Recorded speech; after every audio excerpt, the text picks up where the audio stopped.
a very easily learnable skill. That is a good skill to have because it helps not only for Extemp, but also when you're doing research for your your persuasion or your info, as well as when you're doing research for school too. So it's a skill that's good to have. And then one last thing, I don't want to assume anything. When you're speaking to your audience, what you want to do, and I assume people probably told you this already, you want to center yourself to your audience. You don't want to center yourself in the room.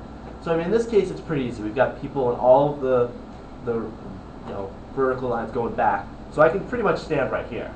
But let's say that this half of the room decided, you know what, we're going to go chill in the break room. So I just have everybody right here. So granted, it's small, and I would have appreciated if you guys sat over there. I would stand right here for my introduction. And then for my first point, I would move here. And then move to the other side for my second. And then if I were to do a third, I would move here. There is a school of thought that says you can move to the middle for your second point. I just like to take a walk, talk to people.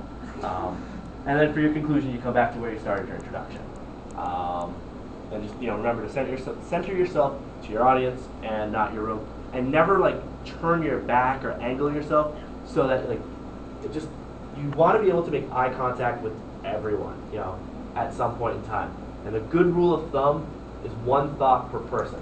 You don't want your eyes to be darting across the room, because then it's going to make it seem like you're really nervous and you don't know what you're talking about. But make eye contact. Sarah Palin was governor for 2 years. John McCain chose her, on August 2008 in Dayton, Ohio. His decision to do so is going to have a dramatic impact on the general election. If you do that, it makes you seem calm, cool, and collected, and you know what you're talking about, even if you don't. So, good thing to keep in mind. Finishing a little earlier than I expected.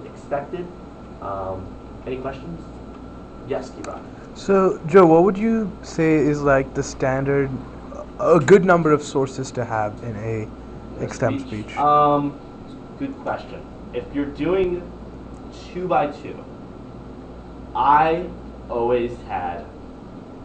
would prefer to have 2 per each subpoint. So that gives you 9 in a speech. Okay. But if you're starting out, totally cool to have 1 per subpoint. You always want to have at least 1 source per subpoint, and you need to obviously have a source in your introduction. So at the very least, 5. At the very most, 9. No more than 9. I mean, the only times people have more than 9 is during out rounds at big tournaments and they want to get fancy, or they've decided they want to throw down 32 source citations in a speech. So no need to worry about that. 5 to 9 is a good range to have. Yes? Because this happens fairly often in Extemp, and even though I've done Extemp, I'm not always sure how to deal with it. What would you do if you're in the room and it's you and the judge? How do you deal with that?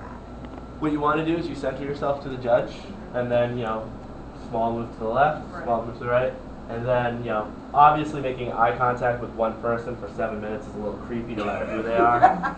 So what you want to hope for is that when they write head down, so you can just kind of stare at the wall and just keep track of them. So I mean, it's just literally do what it takes for you not to get thrown off, but still deliver. That also reminds me about judge. Always ask for time signals. This is a limited prep event. Time signals are your right. But if you don't ask for them, you have ceded that right. Standard time signals: 5, 4, 3, 2, 1, 30, and the last 5 seconds.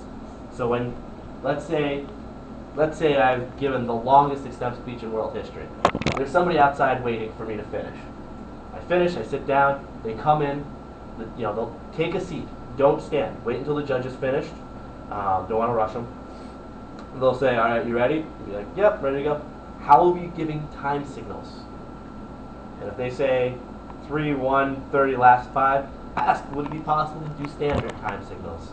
And if they say no, and if they say they'll try, cool, and then just go ahead. From experience, if they go, oh, I just give standard time signals, ask them to demonstrate, because standard time signals are not standard. Standard, yeah, but most people say standard will do the 5-4. But I've had people that do, like, they say standard and then they give, you know, weird things. Yeah, for so less just, than yeah, that. just ask, like, if you show me what those mean. Because, yeah, some of them are weird. I know, I almost always forget to give them homework. I'll get 5 minutes left, and then I'll be writing, and then I'll, damn, 3.